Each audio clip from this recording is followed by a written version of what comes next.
ওযুর পরে 3 বার ইন্না আনজালনা যদি কেউ পড়ে কতবার? 3 বার। এই সামনে রমজান আসতে আছে, নেকির পাহাড় লুটে নেয়। কেউ যদি ওযু করার পরে 3 বার ইন্না আনজালনা পড়ে কতবার? 3 বার। 3 বার পড়ে, একবার যদি পড়ে তার 50 বছরের এমন ইবাদত লিখে দেওয়া হবে আমলনামায়, যার সারা দিন রোজা নামাজ আর সারা রাত ইবাদতে কেটেছে। এই রকম 50টা বছর রেগুলারিটি রেখে ইবাদত করলে যত নেকি হয়, ইন্না আনজালনা পড়লে একবার তত নেকি আমলনামায় লিখে দেওয়া হবে। সুবহানাল্লাহ, সুবহানাল্লাহ।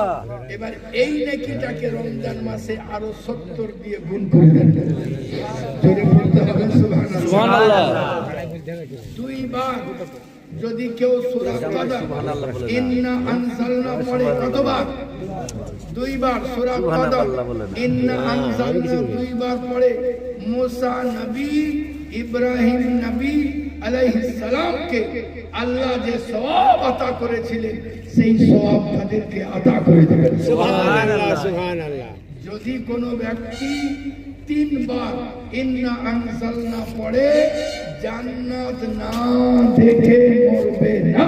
সুবহানাল্লাহ, সুবহানাল্লাহ। আর যদি কোনো মুসলমান ইন্তিকাল করে, তার কপাল ঘেমে থাকে, নাকে ডগা ঘেমে থাকে, ঠোঁটে হাসি থাকে, চোখ বন্ধ করে বলে দিই জান্নাতি আছে। সুবহানাল্লাহ। তার মানে এই নয় কাহরির মুখে যদি হাসি না থাকে আপনি জাহান্নামী বলে দেবেন, ওটা জান্নাতের নিশানি। নিশানি এইরকম থাকলে জান্নাতি, না থাকলে জান্নাতি নয় এমনটা নয়। বুঝতে পেরেছেন? সুবহানাল্লাহ। জান্নাতের নিশানি হলো ঠোঁটে মুস্কুরাহট থাকবে। মুস্কুরাহট কেন থাকবে? আল্লাহ পাক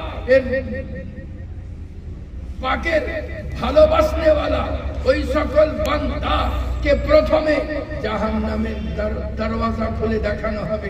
যেমনই জাহান্নামের খিড়কি থেকে জাহান্নামকে দেখবে, ভয়ে সব সব করে ঘামতে লাগবে।